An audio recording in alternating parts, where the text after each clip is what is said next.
if we know how to direct it towards a fair and equitable digital transformation. And in health, the global dimensions of which were tragically evident during the recent COVID pandemic, we welcome here the consensus reached on the pandemic agreement. This strengthens the central role of the World Health Organization within the global health architecture. Madam President, Spain's foreign policy is built around three fundamental axes based on geography, history and conviction. These are towards Africa and the Mediterranean, towards the Americas and the Atlantic, and towards Europe. I would like to share some thoughts on these three areas. Spain is well aware that Africa represents a strategic global interest of the highest order. The present is marked in certain countries by structural deficiencies and some brutal conflicts and wars that receive insufficient attention when compared with others that I've already referred to. Here I'm referring to numerous peacekeeping operations in the region to which Spain contributes decisively. This is the case in Western Sahara, where Spain will continue to support the Secretary General's personal envoy in seeking a solution that is acceptable and consistent with UN norms and frameworks. Africa's future will be shaped by a young, dynamic and proactive population that is increasingly engaged in global affairs. That's the future that we must support. Spain has therefore adopted the Spain-Africa Strategy 2025 to 2028. We want to develop a partnership based on concrete action and shared interests, and to promote vibrant African multilateralism embodied by the African Union and other sub-regional organizations. Strictly bilaterally speaking, I must mention the special relationship of neighborliness and cooperation that binds us to the Kingdom of Morocco, which in recent years has been revitalized to the benefit of our peoples.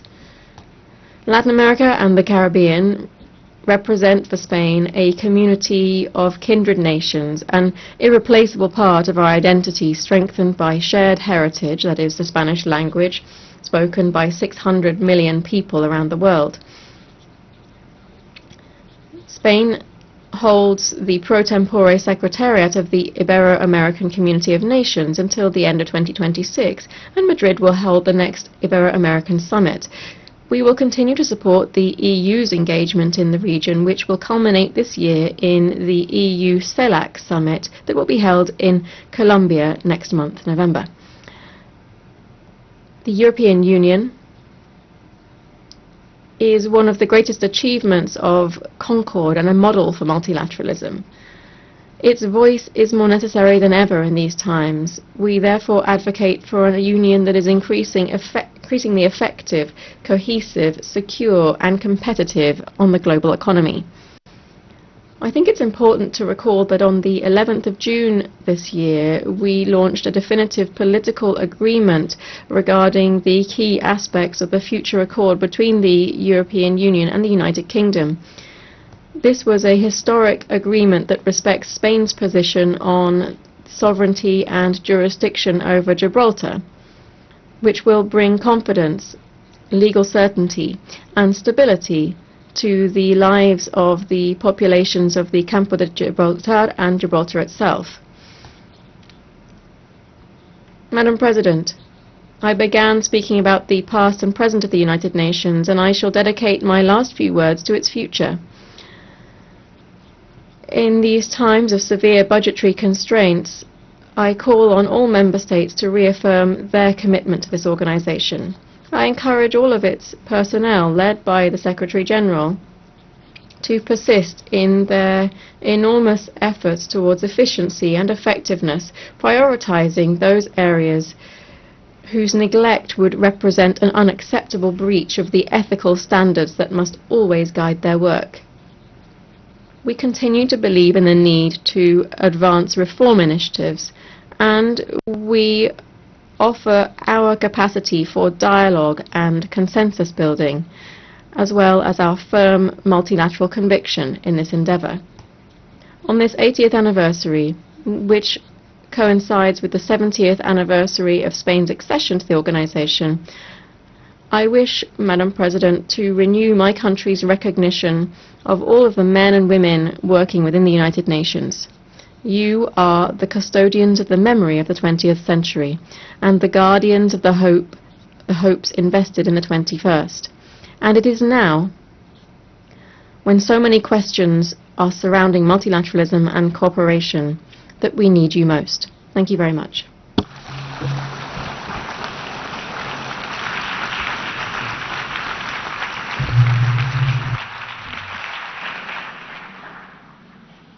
Au nom de l'Assemblée générale, On behalf of the General Assembly, I wish to thank the King of Spain. The Assembly will now hear an address by His Excellency Volodymyr Zelensky, President of Ukraine. I request protocol to escort His Excellency and invite him to address the Assembly.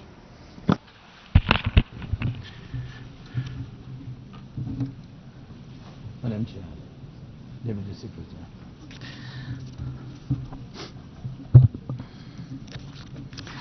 Dear leaders, dear friends, and all those who can become our friends, because you want safety and peace just as much as we do. Today, no one but ourselves can guarantee security. Only strong alliances, only strong partners, and only our own weapons. The 21st century isn't much different from the past. If a nation wants peace, it still has to work on weapons. It's sick. But that's the reality. Not international law, not cooperation. Weapons decide who survives. Excellencies, you know perfectly well international law doesn't work fully unless you have powerful friends who are truly willing to stand up for it. And even that doesn't work without weapons. It's terrible, but without it, things would be even worse. There are no security guarantees except friends and weapons. No Ukrainian choice this kind of reality. And knowing our people, they would have chosen a different priority. Ukrainians are peaceful people, but they are people who want to live freely in their own independent country. That's why we invest in defense. For many nations, there is simply no other way left. Nations can speak about their pain from stages like this, but even during bloodshed, there isn't a single international institution that can truly stop it. That's how weak these institutions have become. What can Sudan or Somalia or Palestine or any other people living through war really expect from the UN or the global system? For decades, just statements and statements. And even everything happening in Gaza remains without a way out. Even now, Syria, after all the changes, still has to appeal to the world to ease the sanctions that are choking its economy. It has to ask and wait. Syria deserves stronger support from the international community. And as Russia's war against my country goes on, people are still dying every week. Yet there is no ceasefire because Russia refuses. Russia abducted thousands of Ukrainian children, and we have brought some of them back. And I thank everyone who's helped. But how long will it take to bring all of them home? Childhood slips away faster than adults are able to help. Look at Israel. Nearly 2 years have passed and hostages still haven't been freed. They must be freed, but even that still hasn't happened. And for years there have been no real answers to other threats, either chemical weapons and famine used as a weapon.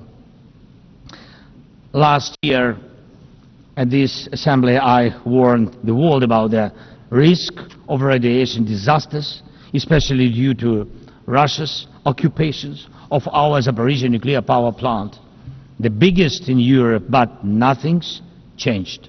Nothing's. And yesterday, the plant went into blackout again, and Russia hasn't stopped shelling even in areas near a nuclear facility. And because of international institutions are too weak, this madness continues. Even being part of a long-standing military alliance doesn't automatically mean you are safe. Just recently, 19 simple Russian drones violated Polish airspace, and only 4 were shut down. Luckily, they were not shaheeds or even worse. Otherwise, the results would have been horrific. Estonia had to call a UN Security Council meeting for the first time in history because Russian fighter jets deliberately entered its airspace. Moldova is defending itself again from Russia's interference. We are helping Moldova, and Russia's trying to do to Moldova what Iran once did to Lebanon. And the global response, again, not enough. We have already lost Georgia in Europe. Human rights and the European nature of the state system are only shrinking there. Georgia is dependent on Russia. And for many, many years, Belarus has also been moving toward dependence on Russia. Europe cannot afford to lose Moldova too. It's important to remember how the world once ignored the need to help Georgia after Russia's attack, and how the moment was missed with Belarus. How Moldova must not be lost. And for Europe, supporting Moldova's stability is not costly, but failing to do so will come at a much higher price. That's why the EU needs to help Moldova now with funding and energy support, not just words or political gestures. We must not forget about protecting the rights of people and the rights of nations in regions where these rights are under threat. The UN Charter and the Universal Declaration of Human Rights must apply everywhere.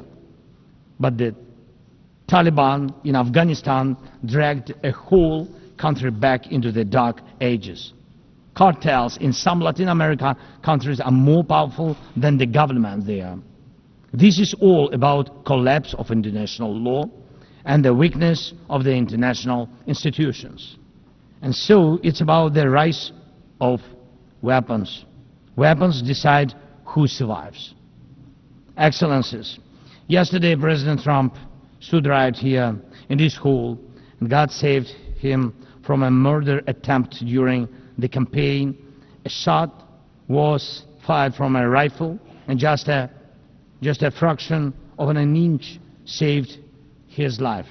Just days ago, President, along with hundreds of thousands of Americans, honored the memory of Charlie Kirk. Sadly, his life was cut short by a bullet. Once again, violence with a rifle in hand. We also mourn the Ukrainian woman, Irina Zarutska. She was brutally killed with a knife here in America, the very country where she was seeking refuge from Russia's war. And almost every day, when we open the news, we see headlines about violent attacks happening all around the world. Most of it is done with weapons. People are already used to, but weapons are evolving faster than our ability to defend ourselves. Now, there are tens of thousands of people who know how to professionally kill using drones. Stopping that kind of attack is harder than stopping any gun, knife, or bomb. This is what Russia has brought with its war. It used to be that only the strongest countries could use drones because they were expensive and complex. Now even simple drones can fly thousands of kilometers. War tech doesn't care about geography anymore. It's now reshaping it. Just recently, airports in Europe had to shut down because of drones. Authorities couldn't even say what kind of drones they were, who sent them, or from where. Last week, North Korea announced the test of a tactical strike drone. That means even countries with limited resources can now build weapons that are dangerous to their neighbors. Ukraine and nations like Saudi Arabia know all too well how dangerous Iranian attack drones are. But what happens when all the types of drones become available, even to small terrorist groups or cartels? The world moves too slowly to protect itself, and weapons move fast.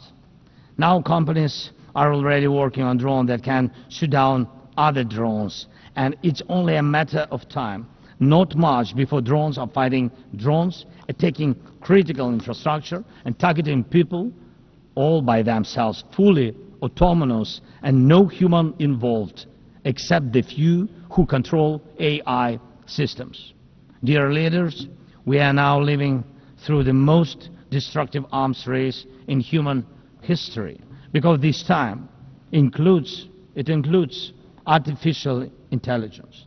And if there are no real security guarantees except friends and weapons, and if the world can't respond even to old threats, and if there is no strong platform for international security, will there be any place left on earth that's still safe for people?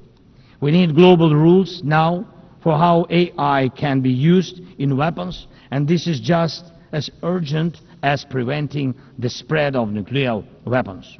We need to restore international cooperation, real working cooperation for peace and for security. A few years from now might already be too late.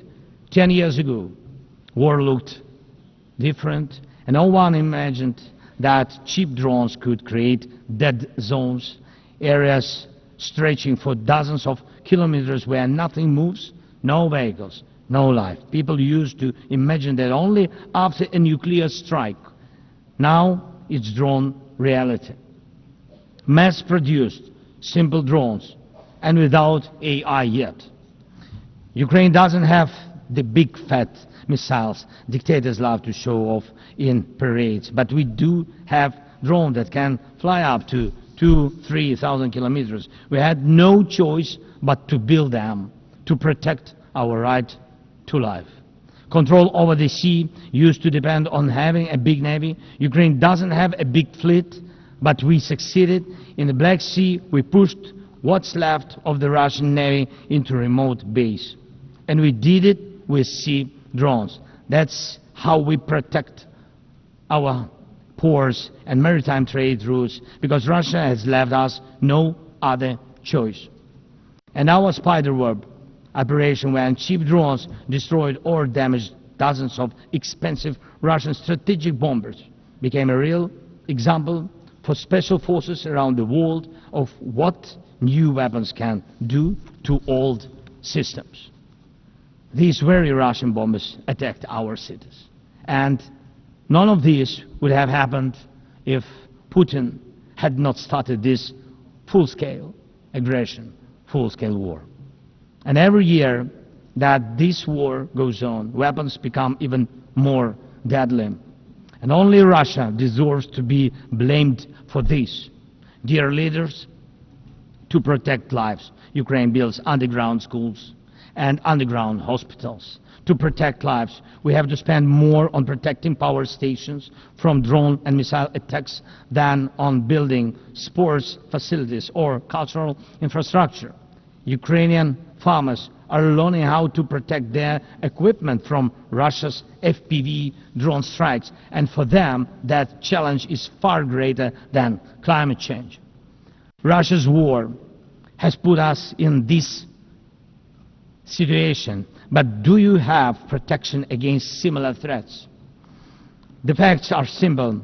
Stopping this war now, and with it, the global arms race, is cheaper than building underground kindergartens or massive bunkers for critical infrastructure later.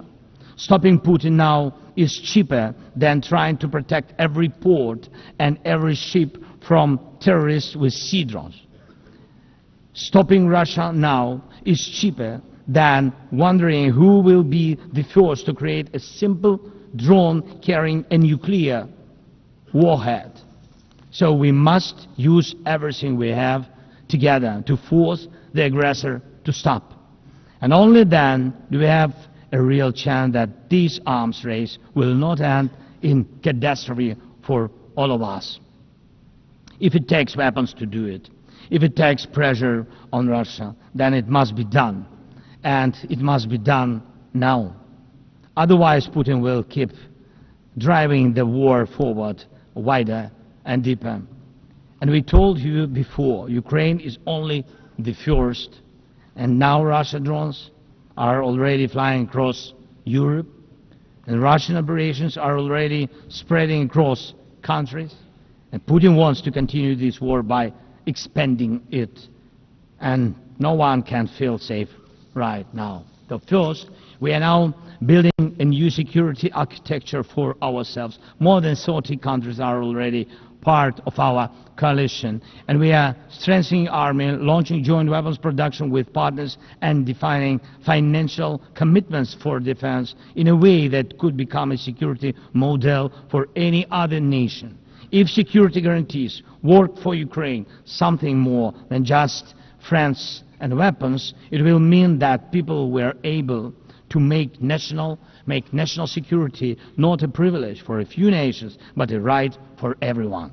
Second, we are ready to make our modern weapons become your modern security, your modern weapon. And we have decided to open up arms exports. And these are powerful systems tested in a real war when every international institution failed.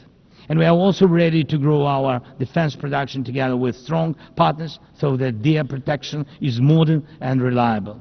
You don't need to start this race from scratch. We are ready to share what has already proven itself in real defense. And third, many in the world are still relaxed. Still. But look at how many countries are here at this General Assembly.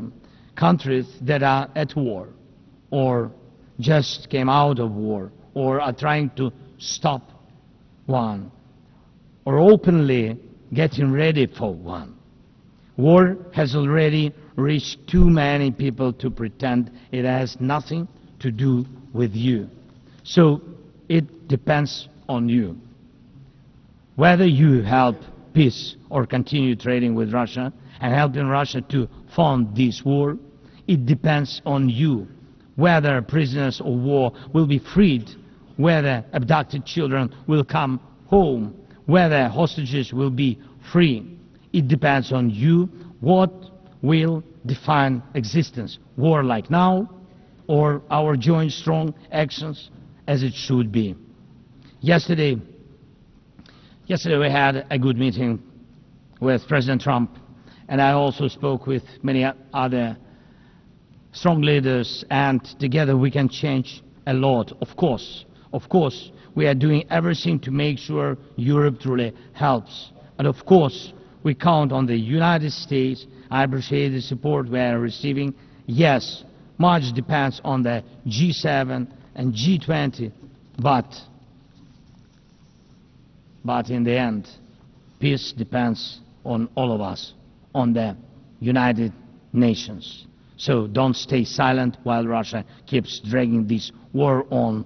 Please speak out and condemn it. Please join us in defending life and international law and order. People are waiting for action. Thank you so much. Slava Ukraini!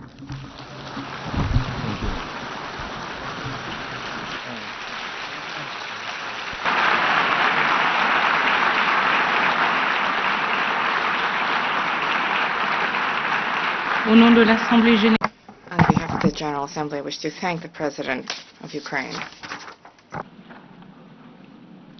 L'Assemblée va The Assembly will hear an address by His Serene Highness, Prince Albert II Sovereign Prince of Monaco. I request protocol to escort His Serene Highness and invite him to address the Assembly.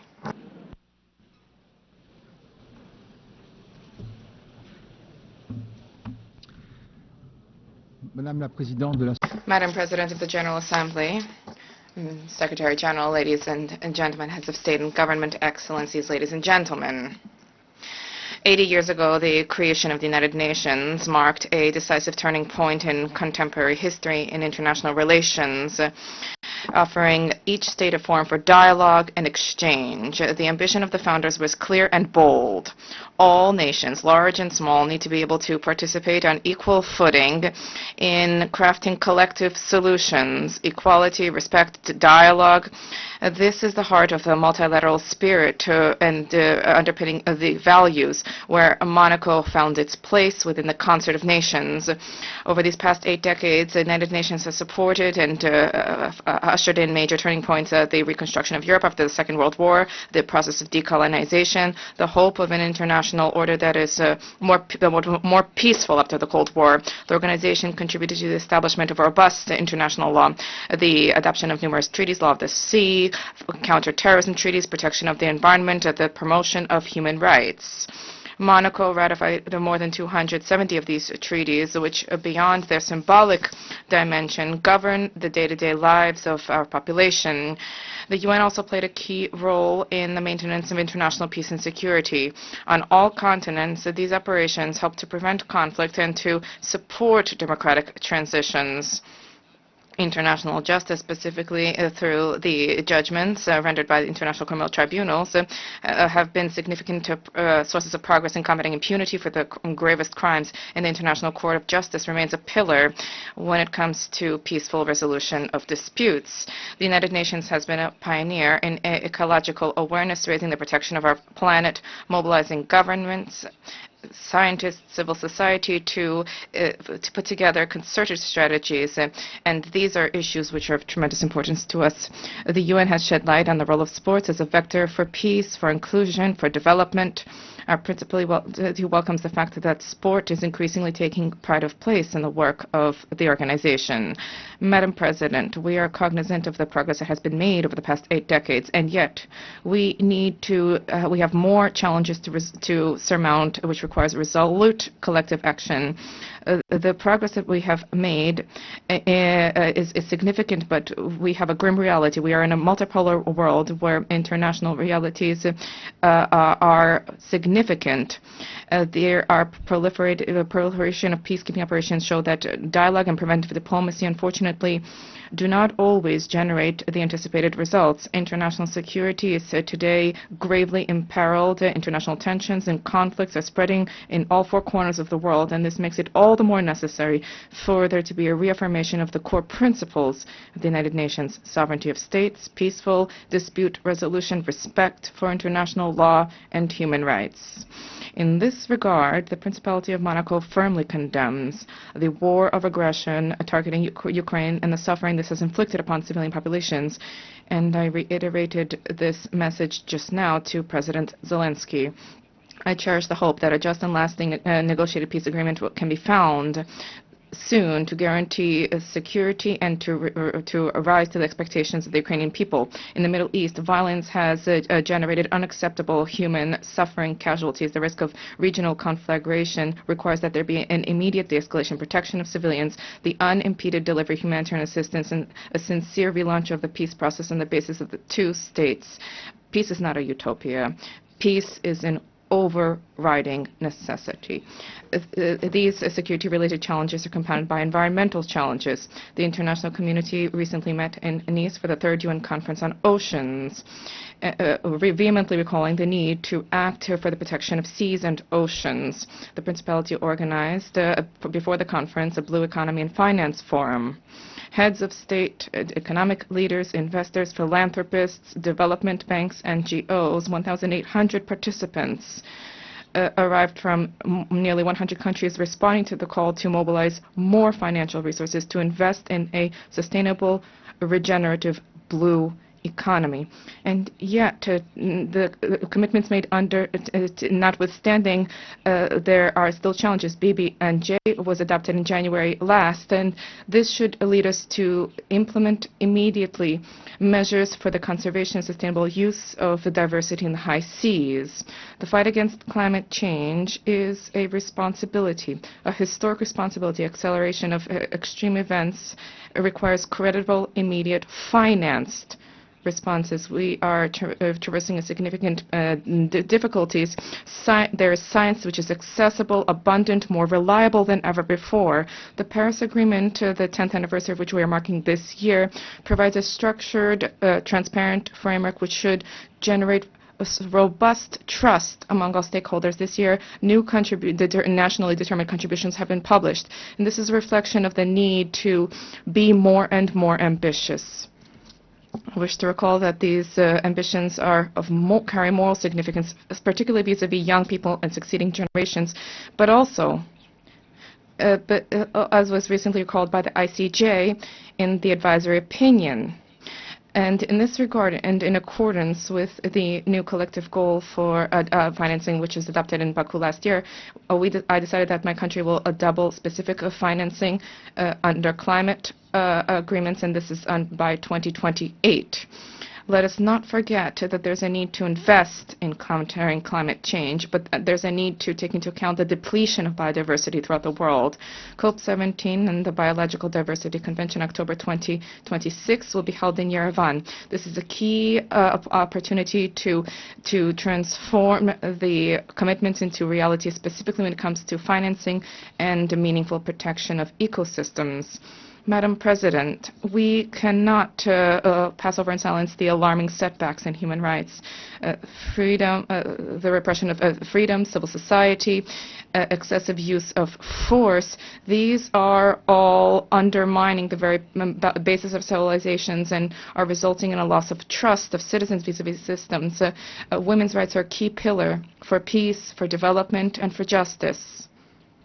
30 years after the Beijing conference, gender equality between men and women has still not been fully universally attained, and this remains a key priority, which is something we need to reaffirm. There's an urgent need to generate collective commitment to combat violence against women and girls and against all kinds of persecution which they endure, including in conflict-affected areas. No society can be prosperous if such inequality persists there. Likewise, no society can develop without taking care of its young population, because young people are not just the future of the world. Young people are the present.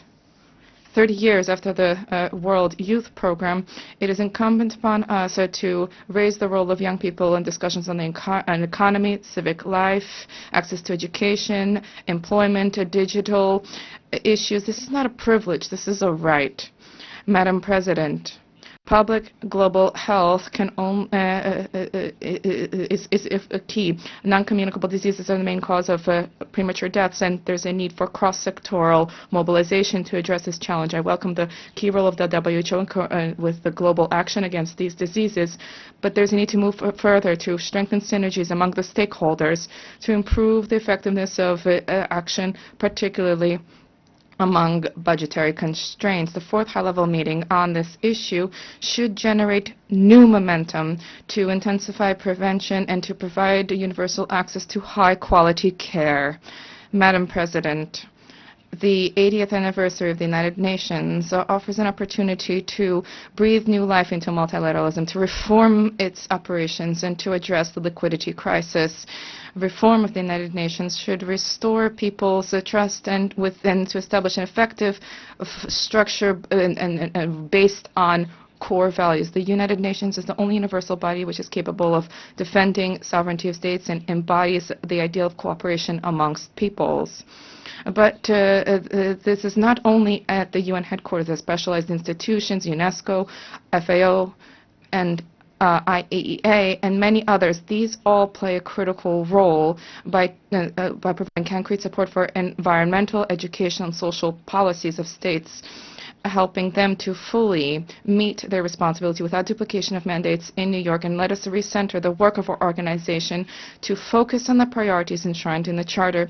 We need to rekindle a spirit of dialogue and the spirit of organization. The general debate should once again become this unique opportunity where leaders of the world listen to one another and seek to achieve a mutual understanding. The Principality of Monaco cherishes the hope that through reform, the UN will once again become the center with the harmonization of UN efforts for the maintenance of peace and security in accordance with Article 1 of our Charter.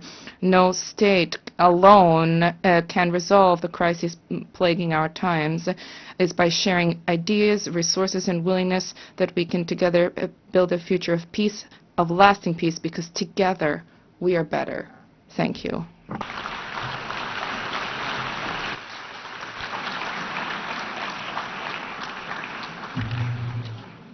Au nom de l'Assemblée générale, je tiens On behalf of the General Assembly, I wish to thank the Sovereign Prince of Monaco.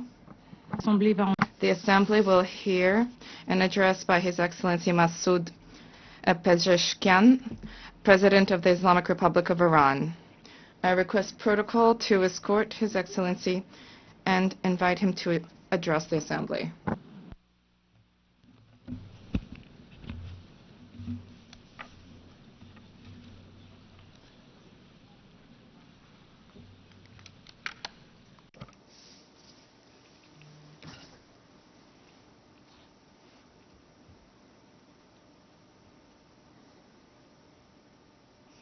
In the name of God, the most compassionate, the most merciful, Mr. Secretary General, Madam President, distinguished representatives, ladies and gentlemen, the theme of this year, and I quote, "Better Together, 80 years and more of peace, development, and human rights," unquote, is in truth a summons to solidarity and to a shared vision of a brighter future. Our religious conviction, as well as the call of the prophets, rests upon the equality of the rights of all human beings. That which renders man more worthy is piety, namely truthfulness, wisdom, purity, and benevolence. The bedrock of all divine religions and of the human conscience is this golden maxim: that which you would not approve for yourself, do not approve for others. Jesus Christ, peace be upon him, once said, "Act towards others as you would have them act towards you." The Prophet of Islam, peace be upon him, said, "None of you is a true believer unless he desires for others what he desires for himself." The sage Hillel, the elder, expressed the essence of the Torah as such: "That which is hateful unto thee, do not do unto thy fellow." In the traditions of the Orient, likewise, the central teaching is this very principle, and secular schools of ethics grounded in reason and conscience have arrived at the same conclusion. Excellencies, is this the state of our world? Let us behold the past 2 years. The world in these 2 years was witness to genocide in Gaza, was witness to the destruction of homes and repeated violation of sovereignty and territorial integrity in Lebanon, was witness to the devastation of Syria's infrastructure, was witness to assault against the people of Yemen, was witness to the forced starvation of emaciated children in the arms of their mothers, was witness to the assassination of Iran's scientists, was witness to the surreptitious raids infringing upon the sovereignty of nations, violating the territorial integrity of states, and openly targeting leaders of people. And all of this under the full support of the most heavily armed regime in the face of the earth, and under the pretext of self-defense. Would you countenance such things for yourselves? Who is the disturber of the stability of the region and the world? Who is the actual threat against international peace and security? Who is the violator of the golden moral maxim of mankind? Excellencies, ladies and gentlemen, you all bore witness that this past June my country was subjected to a savage aggression in flagrant contravention of the most elementary principles of international law. The aerial assaults of the Zionist regime and the United States of America against Iran's cities, homes, and infrastructures, precisely at a time when we were treading the path of diplomatic negotiations, constituted a grave betrayal of diplomacy and a subversion of efforts towards the establishment of stability and peace. This brazen act of aggression, in addition to martyring a number of commanders, citizens, children, women, scientists, and intellectual elites of my country, inflicted a grievous blow upon international trust and the very prospect of peace in the region. Should we fail to confront such perilous breaches of international norms, these aberrations shall spread to engulf the world. The assault upon nuclear facilities under safeguards and international supervision, the open attempt to assassinate leaders and duly constituted officials of UN member states, the systematic targeting of journalists and members of the press, and the killing of human beings who solely by the reason of their knowledge and expertise are converted into military targets. Again, would you countenance such acts for yourselves? With this behavior, they have killed at the very least over 35,000 innocent civilians in Gaza. They have deprived them of food, drinking water, medication, and proper health care. Those who have perpetrated such crimes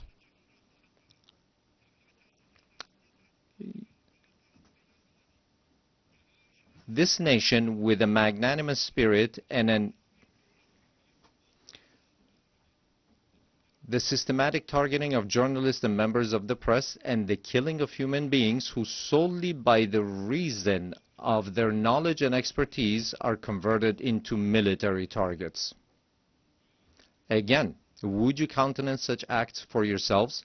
Those who have perpetrated such crimes must know that Iran, the most ancient continuous civilization upon the face of the earth, has ever stood steadfast against the tempests of history. This nation, with a magnanimous spirit and an eternal will, has time and again demonstrated that it shall never bow before aggressors. And today as well, in the face of the transgressors, it stands upright with reliance upon the power of faith and its national cohesion. In this 12-day defense, the patriotic and valiant people of Iran laid bare before the aggressors the fallacy and self-delusion of their arrogant calculations. The enemies of Iran unwittingly fortified the sacred national unity. The people of Iran, despite the most severe, protracted, and crushing economic sanctions, psychological and media warfare, and persistent efforts to sow discord, at the very instant the first bullet was fired upon their soil, rose in unison in support of their valiant armed forces, and today they continue to honor the blood of their martyrs. Here, in the name of all Iranian people, I extend my heartfelt gratitude to all personalities, nations, governments, and international and regional organizations that stood in solidarity with Iran during this war. Ladies and gentlemen, today, after nearly 2 years of genocide, mass starvation, the perpetuation of apartheid within the occupied territories, and aggression against its neighbors, the ludicrous and delusional scheme of a greater Israel is being proclaimed with brazenness by the highest echelons of that regime. The scheme encompasses vast swaths of the region. The map itself lays bare the true intentions of the Zionist regime, intentions that have, of late, been openly endorsed by its criminal prime minister. None in the world is secure from the aggressive machinations of this regime. It is manifest that the Zionist regime and its sponsors no longer even content themselves with normalization through political means. Rather, they impose their presence through naked force and have styled it peace through strength. Yet, this is neither peace nor power. It is nothing but aggression rooted in coercion and bullying. But we envision our powerful Iran alongside powerful neighbors within a strong region with a radiant future. A future in which we stand together against a grand project that imposes genocide, destruction, and instability upon the region. A future in which collective security is assured through genuine mechanisms of defensive cooperation and joint response to threats. A future in which human dignity and cultural diversity are cherished as foundational values. A future in which collective development is realized through joint investment in infrastructure and modern sciences. a future in which energy security and the equitable use of vital resources from the pillars of economic stability, a future in which the environment is safeguarded for posterity, a future in which national sovereignty and the territorial integrity of states are regarded as non-negotiable principles, a future not in pursuit of peace imposed by force, but founded upon strength derived through peace. In such a strong region, slaughter and bloodshed shall find no place. It is for this very reason that my country has, for many years, been among the staunchest advocates of establishing a region free of weapons of mass destruction. Yet those who themselves possess the largest nuclear arsenals and who in flagrant breach of the NPT make their weapons even deadlier and more destructive have for years subjected our people to pressures on the basis of spurious allegations. Last week, 3 European states, having failed through a decade of bad faith and thereafter by supporting military aggression, to bring the proud people of Iran to their knees, at the behest of the United States of America, sought by means of pressure, coercion, imposition, and manifest abuse to reinstate against Iran the Security Council resolutions that had already been terminated. In doing so, they set aside good faith. They circumvented legal obligations. They sought to portray Iran's lawful remedial measures taken in response to the United States' withdrawal from the JCPOA and to Europe's breach and utter incapacity as a gross violation. They falsely presented themselves as parties of good standing to the agreement, and they disparaged Iran's sincere efforts as insufficient. All of this was in pursuit of nothing less than the destruction of the very JCPOA, which they themselves had once held as the foremost achievement of multilateral diplomacy. This unlawful measure, which has also met the opposition of certain members of the Security Council, possesses no international legitimacy and will not garner the approbation of the international community. I hereby declare once more before this assembly that Iran has never sought and will never seek to build a nuclear bomb. We do not seek nuclear weapons. This is our belief based on the edict issued by the supreme leader and by religious authorities. Therefore, we never sought weapons of mass destruction, nor will we ever seek them. Whereas those who disturb the peace and stability in the region lies in Israel, but Iran is the one that is being punished for those actions. There is a poem that roughly says something to the effect that someone in one side of the world does something to disturb the peace and someone else is punished for those actions. Ladies and gentlemen, the Islamic Republic of Iran welcomes peace and stability. We believe that the future of our region and of the world must be built upon cooperation, trust, and shared development. In this framework, Iran supports the peace process between the Republic of Azerbaijan and the Republic of Armenia and hopes that its outcome shall be enduring and serve as a foundation for improved relations between these two neighboring states. Iran also hopes that the efforts to bring an end to the war in Ukraine may result in a just and lasting agreement between Russia and Ukraine and bring solace to the human suffering caused by this crisis. Iran welcomes the defensive pact between the two brotherly Muslim countries, the Kingdom of Saudi Arabia and the Islamic Republic of Pakistan, as a beginning for a comprehensive regional security system with the cooperation of the Muslim states of West Asia in the political, security, and defense domains. Finally, Iran condemns the criminal aggression of the Israeli regime against Qatar, which resulted in the martyrdom of a number of Palestinian and Qatari nationals, and declares its support and solidarity with the government and people of Qatar. Ladies and gentlemen, true security is not achieved through force, but through confidence building, mutual respect, regional convergence, and multilateralism grounded in international laws. Based on this foundation, a call upon all to practice listening to one another instead of raising voices, to re-examine the intellectual premises of polarization and political violence, which today ensnares not only the international community, but also renders societies internally with tension and turmoil. to uphold as the common denominator of all beliefs and cultures the principles that whatever we do not approve for ourselves, we should not impose upon others, instead of distorting concepts and narratives with biased interpretations.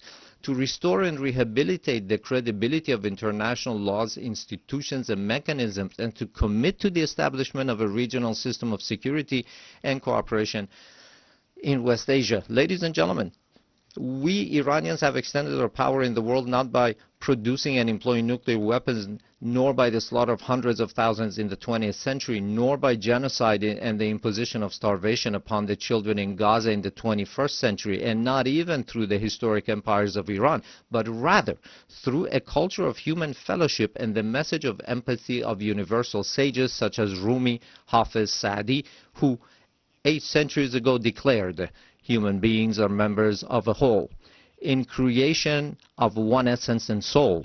If one member is inflicted with pain, other members uneasy will remain. If you have no sympathy for human pain, the name of human you cannot pertain.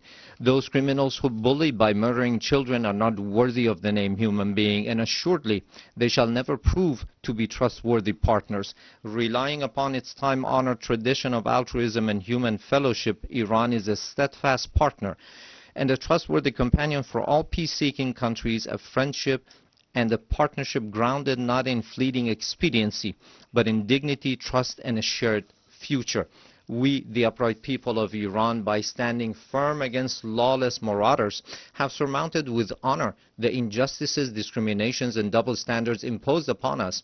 And today, with an opportunity-oriented outlook, we have transformed this historic achievement of the Iranian people into a platform for a leap toward a hopeful future.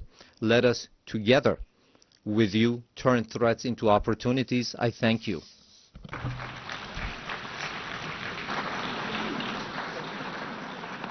On behalf of the Assembly, I wish to thank the President of the Islamic Republic of Iran.